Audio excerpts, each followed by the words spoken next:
when you're attached to the outcome of a thing and you need something from it, that's when you turn the beautiful art that it is, or something you love to do, it becomes a grind and it sucks.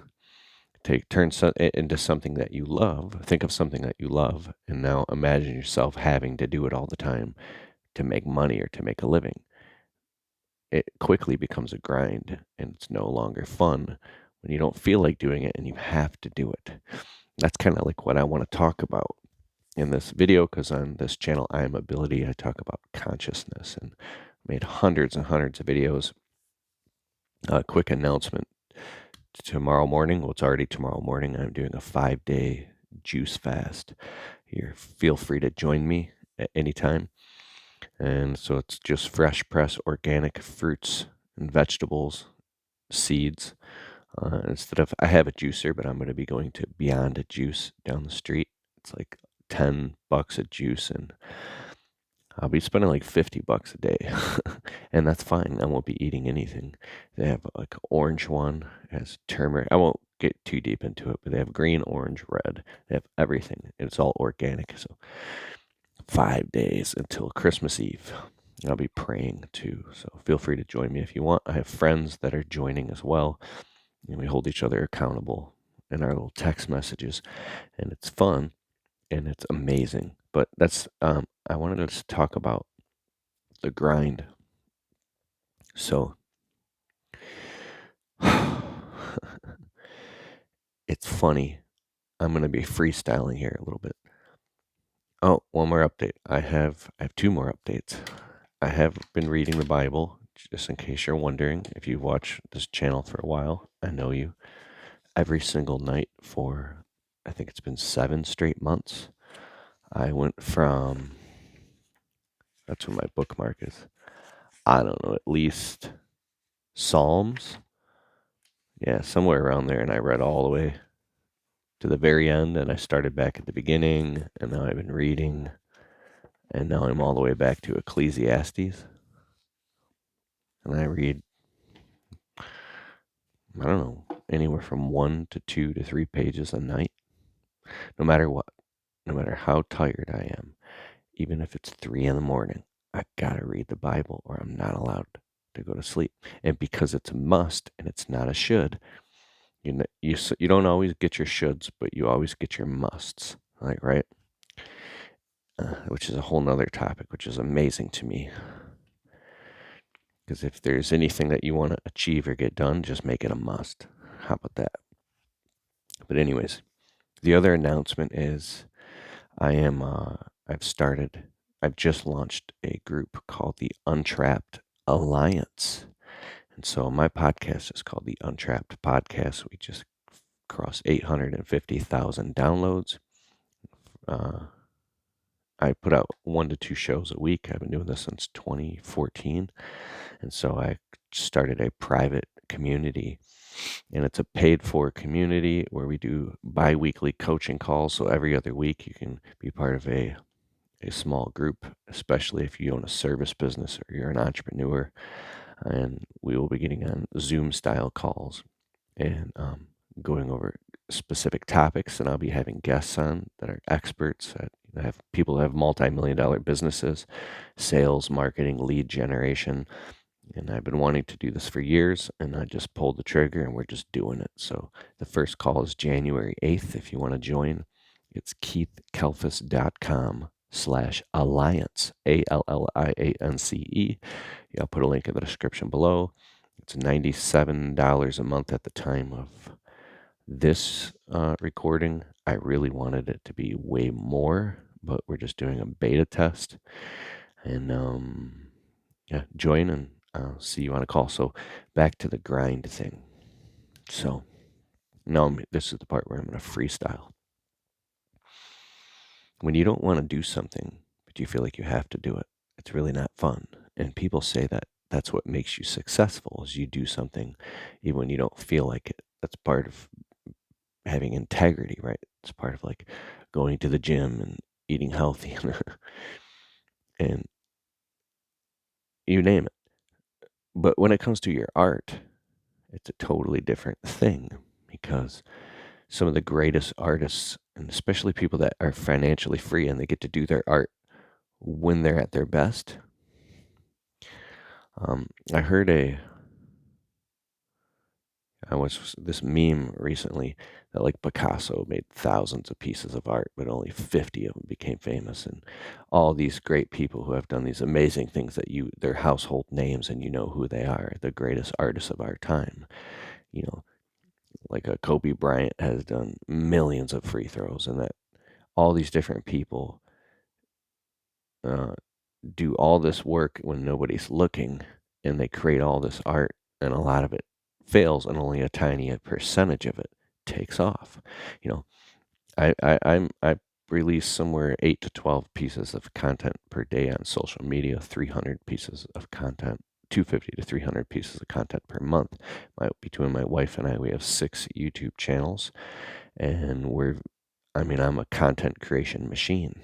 The last month, or maybe even 6 weeks, I took a break, and I'm back on track now. But I got totally burned out, and I don't know. I maybe took it down to bare minimum, maybe no, maybe 5 to 10 videos a week. To you, you're like, what? Yeah, to me, that's part time, and there's many days I've done nothing, and I've slept in. I I just get in this funk where I can't create any art, and it feels like forced to me, and it's like I can't stand it. And during those times, I know that it's time to, this sounds crazy, go spend time with family, go out to eat, catch up with old friends, lay around reading books. There's actually an entrepreneur I've been following for years. Dude's crazy successful. His name's Eben Pagan. He wrote a book called Opportunity, and he has a lot of this type of thought. And he basically, I could talk about him for 10 hours, but I would just basically sum it up really quickly here. It says hyper valuable, what I'm about to share with you, if you can financially afford it.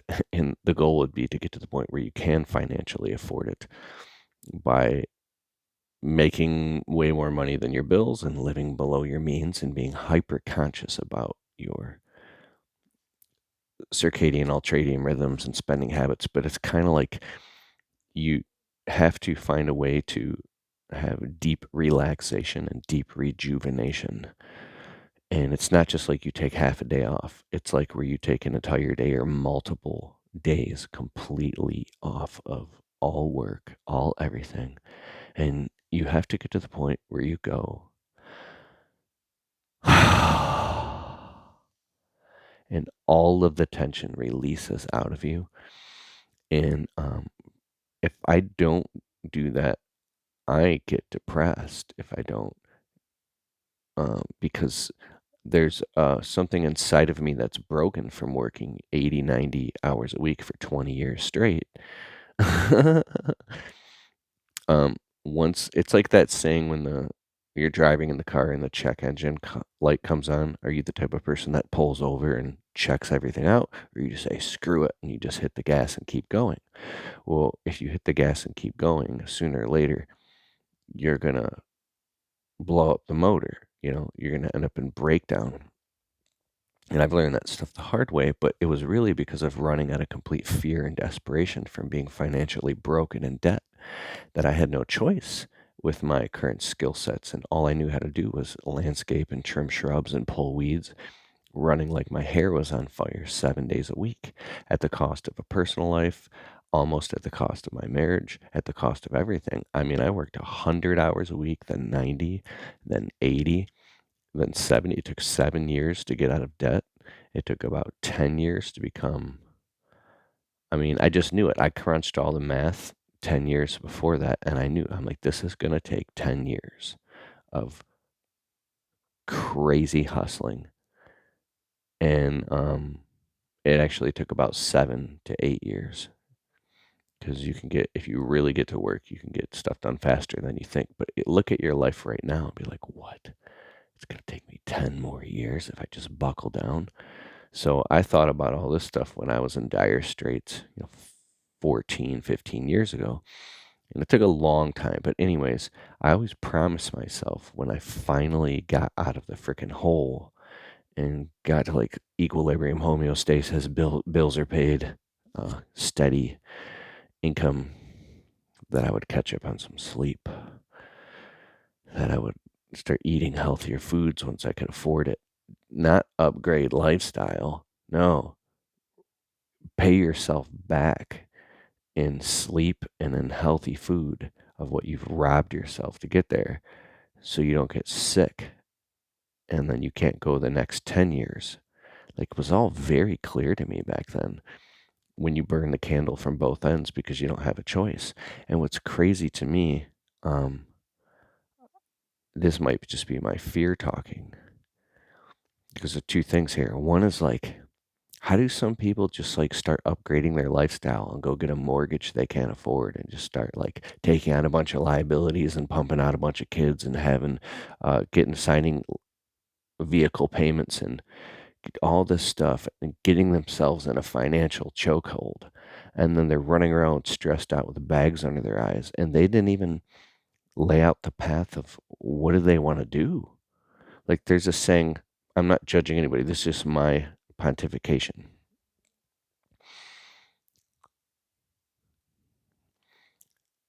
I just couldn't be the guy telling, I can't talk about myself anymore like this because it sounds almost rude. It was just hyper logical to me to, the pain of being broken was so painful to me that if I could go back, I don't think I'd have done anything any differently, because I can honestly say I did everything I could every single minute of every day to do the best that I possibly could with everything that I knew at the time. And I was hyper aware of it all then. I mean, and the only thing I knew how to do was listen to 480 audio. Now I'm like kind of venting to you because here's the second thing I wanted to say. Here's where the saying, don't die with your music still in you, and most men die at 25, and sadly they wait until 70 to be buried. That old saying.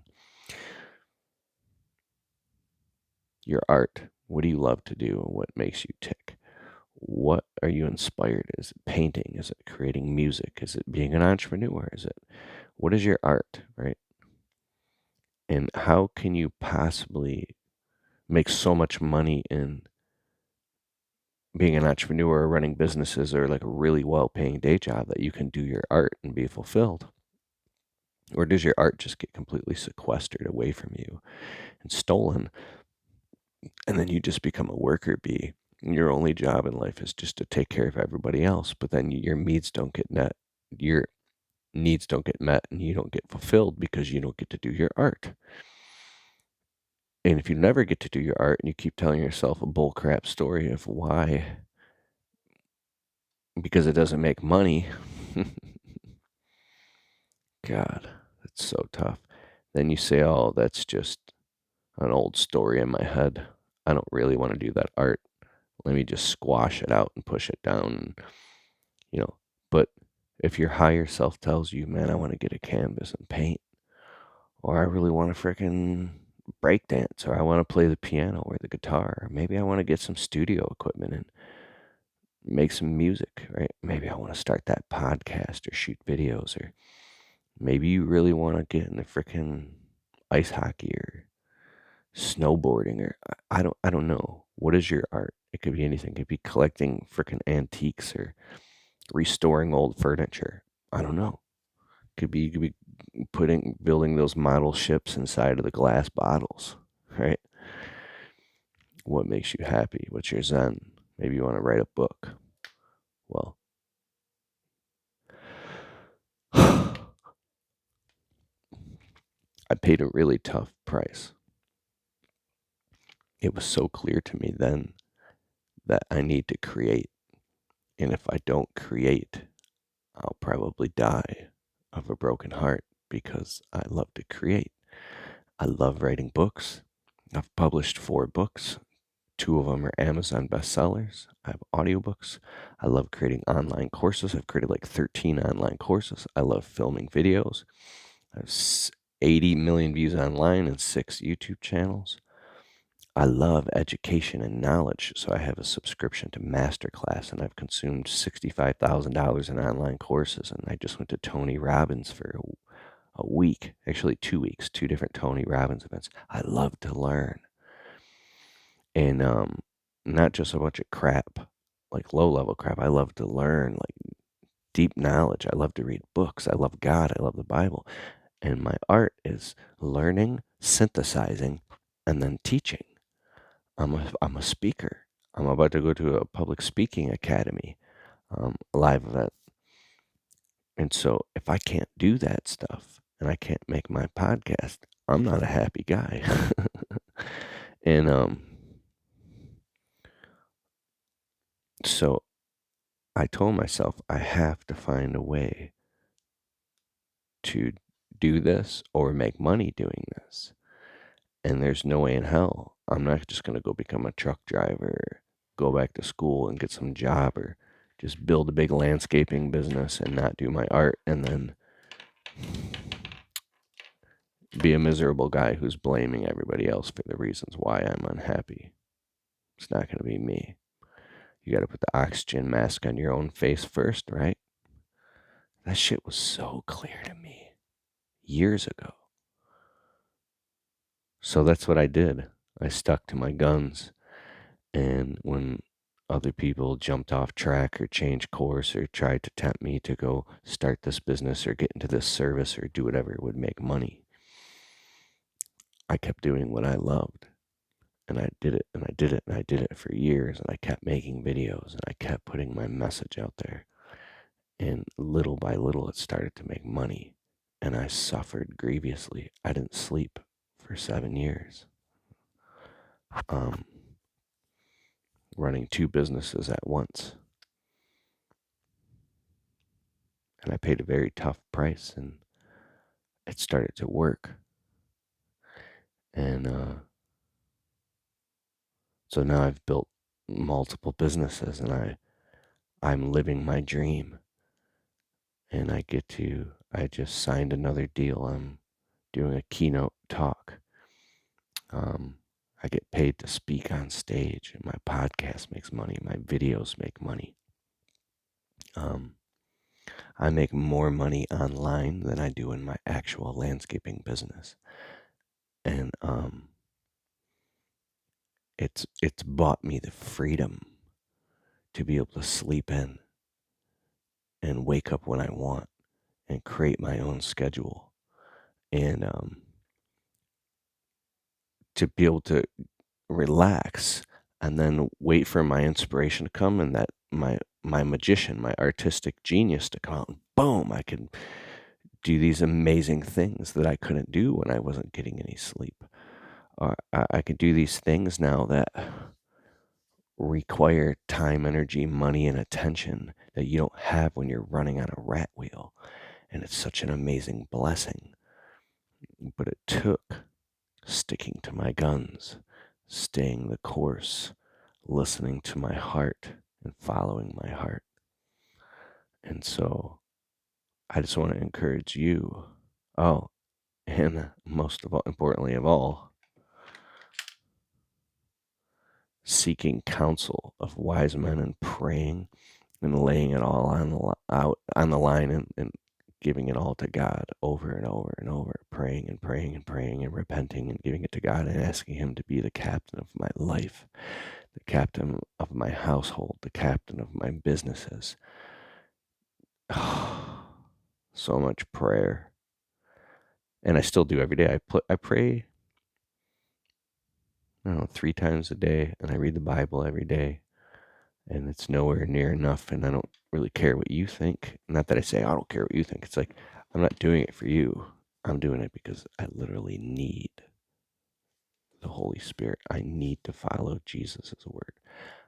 God, this is my food. And I used to hear people say things like I'm saying right now, and I was like, what are you talking about? You're brainwashed, you're crazy. And I didn't understand but I do now.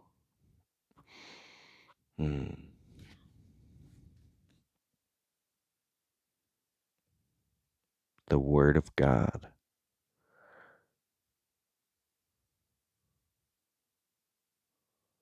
and a healthy fear of God. You know what's amazing?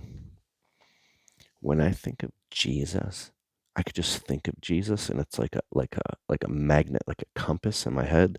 It goes like anything else is like the world and worldly stuff, but as soon as I even think or say the name Jesus, there's like so much honor and respect in a not in a scared way, but also in a it's like a healthy fear, right? It's not I'm that's like I'm like he is our brother, right?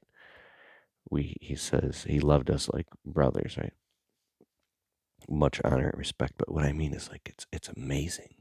I think that Jim Carrey said something about that. He goes, there's so much an aura around Jesus and that he's fascinated by.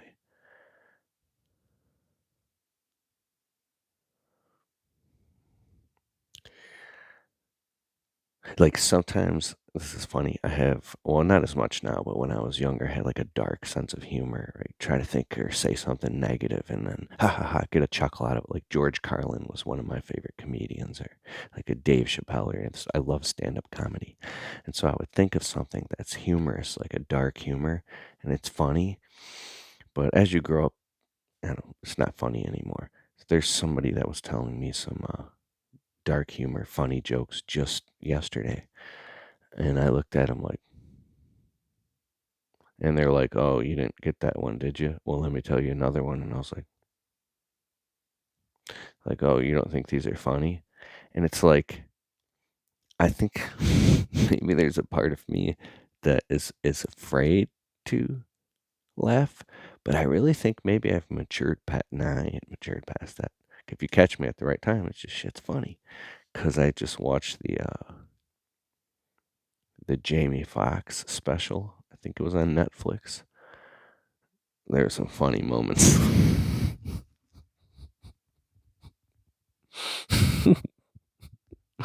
I can't tell you.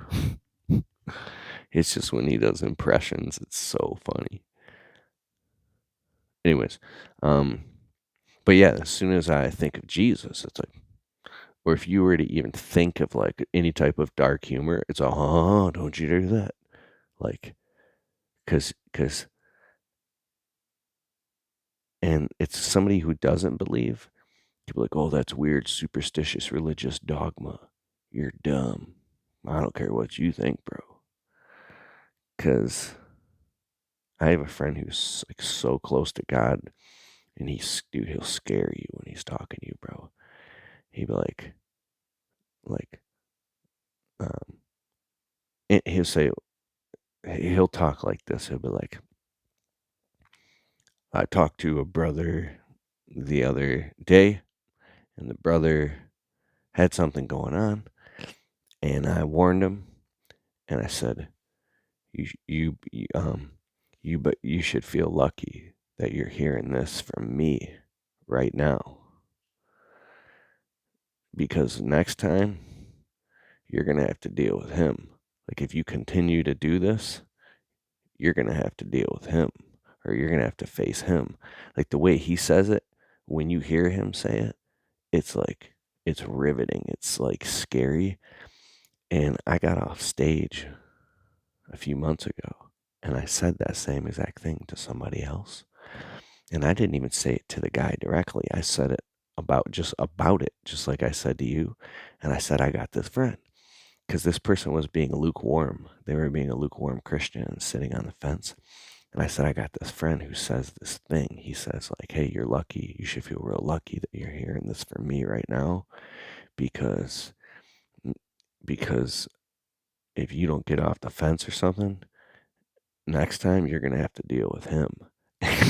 And it's not funny. As soon as I said that, I looked in the guy's eyes, and his eyes got real big, and he was like, whoa. Like he became like the fear of God came over him. I saw, at least that's what I saw. And he looked at me. He goes, dude, he was freaked out.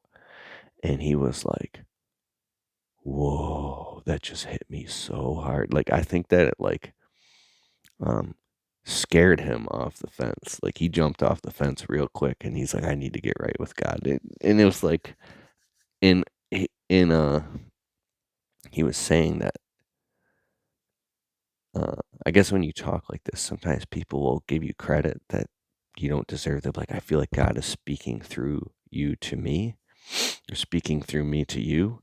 And I don't know. I don't take any credit for any of that. I don't know. I know I need God. And if I had a friend once who was very wise, he said, if you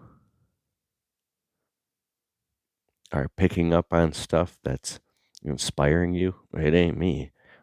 Or either you're bringing that out of me, that quality, or that's just God just using me to speak through me to you, and you're picking up stuff that I can't take responsibility for. I'm like, bro, that's genius. I feel I've just vented a bunch of stuff to you. So to recap, find a way to do your passion, no matter what, because all work and no play ain't good. You have to have some fun and find a way, if you can, to make money doing what your passion is. I hope you can. And if not, you can just be successful in something else and then don't mix money with your passion. You could just do it because you love it, and then it won't turn into a grind. But if you can find a way to do what you love and make money and it's fine, that's amazing. But um, do your passion. And then my new program, the Untrapped Alliance, private group coaching and virtual environment with live calls every other week. Join that, keithkalfas.com/alliance. And then I'll see you soon, my friend. I wish you all the best of success. I'm about to read my Bible. Hit me up in the comments.